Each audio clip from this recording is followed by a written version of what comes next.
Hero Allu Arjun అరెస్టుతో megastar Chiranjeevi Vishwambhara cinema shooting ను రద్దు చేసుకున్నారు. ఆయన చిక్కడపల్లి పోలీస్ స్టేషన్ కు రానున్నారు.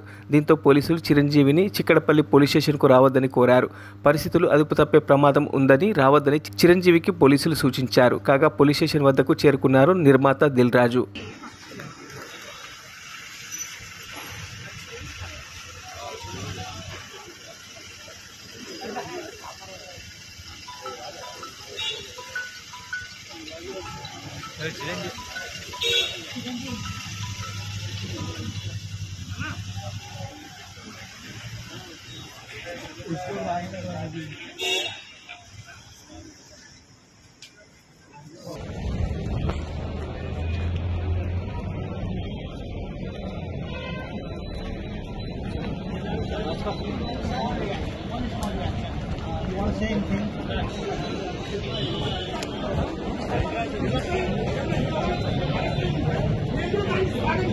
మరిన్ని అప్డేట్స్ కోసం మా ఛానల్ని సబ్స్క్రైబ్ చేయండి.